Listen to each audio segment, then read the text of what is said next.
Welcome to the Office Hours, episode 17. I'm John Fia. I teach history at Messiah College, chair of the history department. I am here with the producer of the Office Hours, Megan Piette, who is behind the camera, and our technical genius behind the Office Hours. This is actually our last Office Hours of the academic year. Megan will be taking the summer off, but then she'll be back in the fall, and we have great plans and continuing to produce these. The Office Hours will continue in the summer. We will be doing I will be doing some research on the road. I'll talk about that a little bit later on, some of the projects that I'm working on this summer.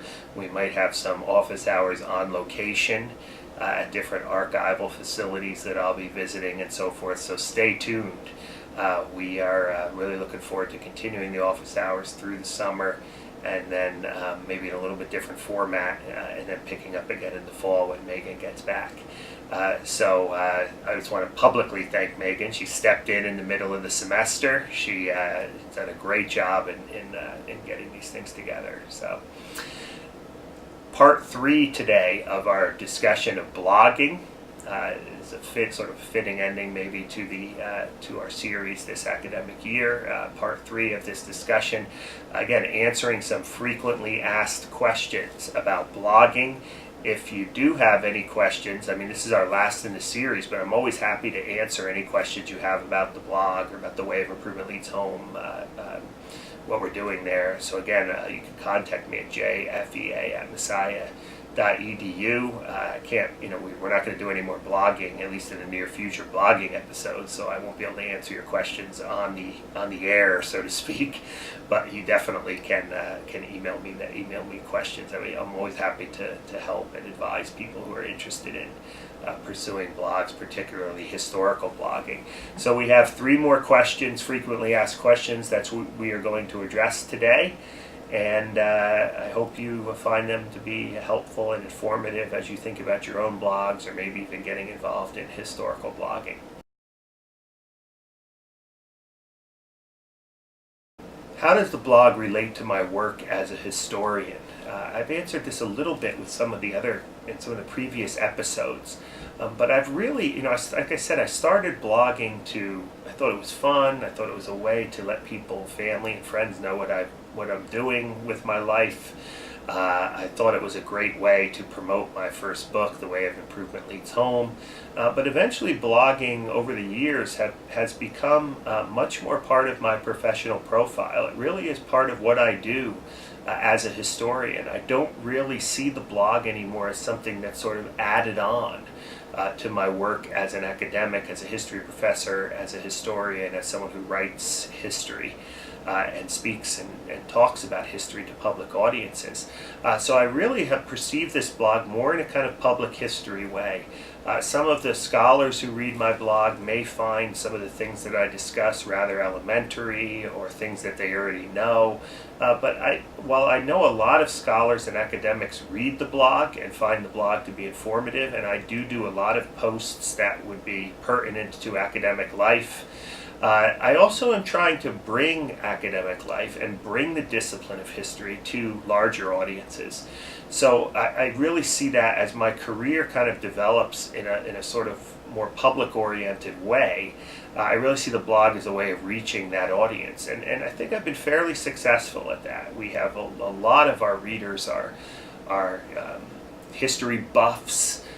People who are interested in the religious stuff that I write about. So we have pastors, and a lot of graduate students will read the blog. Regular and just people who just sort of generally read blogs, who are intellectually curious, find their way somehow to The Way of Improvement Leads Home, and have become part of the community of people who read the blog there. So I've tried to do different things to sort of promote history. I started a while ago. I've been a little negligent in keeping up on it, simply because it's the end of the semester and it's been busy. But I started a series on what I call project reading.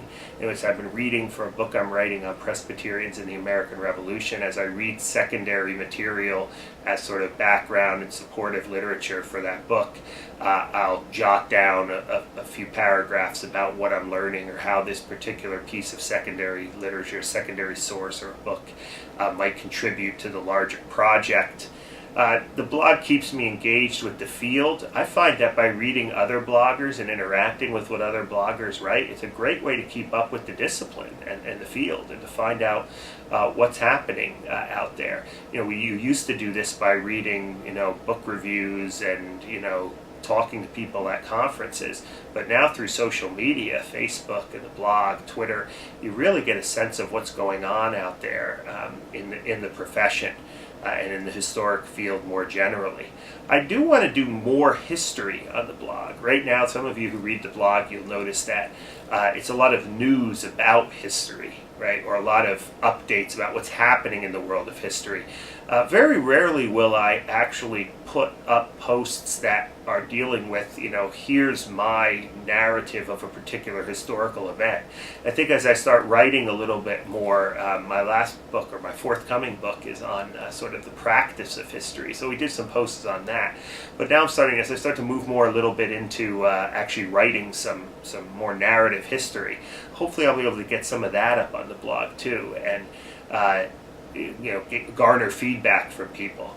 I really like the idea that Jonathan, I think his last name is pronounced, Keith Beitler, I think is his last name, at Missouri Baptist.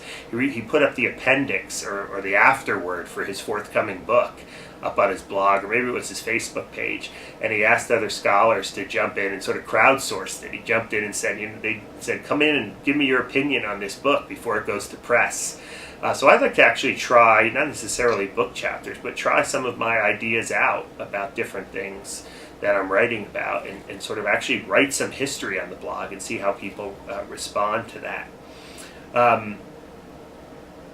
Again, the blog is part of my professional profile. It's part of who I am. I'm really thankful to the administration here at Messiah College, who have allowed me to pursue this as part of my professional profile. Now, I know there is a huge debate about whether blogging should count as scholarship, or whether blogging should, be something that gets factored into term tenure and promotion kind of things.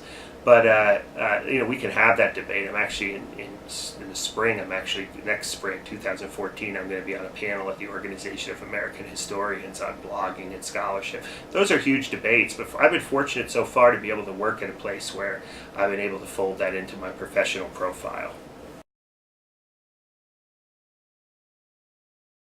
Downsides of blogging. Like anything, there are always going to be downsides. I mean, one of the sort of upsides, which could also be looked at as a downside, is when you blog, people respond immediately. So there's this sense in which you write something and you get instant gratification, right, for what you want to write, or you get instant criticism, right, depending on what you write. It's unlike writing an article or a book where, it takes forever before the reviews start to trickle in and so forth. You can throw out an idea there and you can engage with it. Again, that can have a good side and a bad side, especially if you haven't thought through that idea well enough. But I think there's enough people who realize what a blog is. A blog is not some place where you're going to put your final product, but it's a place to try things out, to try out new ideas. But sometimes that could lead to ideas that are not well formed, or things you have to go back and retract, or say, if I would have thought about this more deeply, I wasn't under the deadline of getting out a post every day or multiple posts every day, I might have thought about this differently.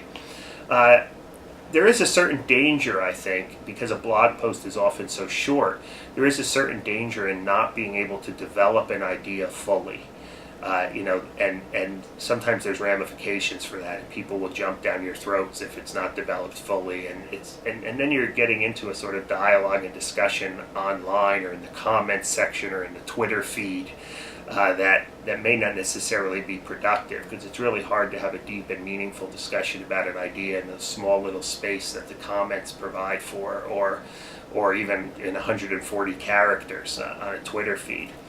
One of the things that I have found is, and I'll be honest here, writing such short posts on a daily basis have made it slightly more difficult for me to write in more of a long-form style. Now, again, I continue to write books and chapter-length articles for things here and there, but it has become slightly more difficult to do that, to really develop an argument over a long period of page numbers or of words. when you're so used to writing in short little snippets all the time. So I'm not too alarmist about this. I mean, I don't think that my ability to write long form prose or articles or books has been hindered, but I will say it has been slightly more difficult to do that.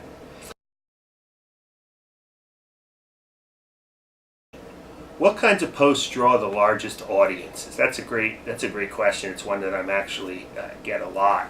Um, you know, my Sunday night odds and ends feature always is one of the top read posts each week. For some reason, some people like that. A lot of people like that sort of collection of links that they can go to. It's actually quite easy to do because you can just put the links there and you don't have to really develop your thoughts about a particular article. You just kind of link to it. Back in the day, my former student who used to be a grad student, she dropped out of graduate school at Arizona State, Callie Pitchell McCullough.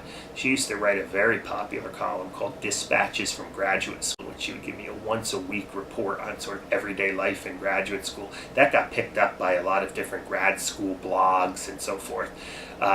She doesn't write that column for us anymore, but it's that often got a lot of hits. My So What Can You Do with a History Major series, I've talked about this before on the office hours, gets a lot of hits. And it's linked to a lot of different places. A lot of history departments across the country, I'm very flattered by this, are linking to that series. I think we're up to 44 or 45 different posts now related to So What You Can Do with a History Major. Anytime I dive into any kind of culture wars kind of discussion, whether it be politics or history, that often draws a significant amount of people. If I do a post on David Barton, the Christian nationalist writer, who I have strong disagreements with over how to do history, that often gets a lot of readers, especially readers on the left who are looking for some kind of ammunition against Barton. So Barton posts certainly get a lot of hits. But generally some of the series people seem to like. When I do series critiquing a book or things with multiple parts, those tend to get a lot of hits, and they last a lot longer. My series that I did a couple of years ago on how to interview for a history job at a teaching school or a Christian school or university, that gets picked up by things. It was just published this year in Inside Higher Ed. They republished them, I should say. So those kinds of series often have long-lasting effects. So generally, those are the kind of posts that actually get the most traction. Some of the more obscure posts about academic life usually don't do very well, but I do know I have a readership who is interested in those posts as well. Those are the kind of things I think that I'm most successful in. And again, since this is the last question that we'll deal with on this series, I want to thank you for indulging me talking about my own blog here for 3 weeks now. It's been a very positive feedback that we've gotten from this series, and again, I hope that it helps you and maybe even encourages you to start a blog, or to revive that blog that's been sitting dormant for 6 months or a year, a couple of years. Thanks for sitting through these. I hope they've been helpful and informative.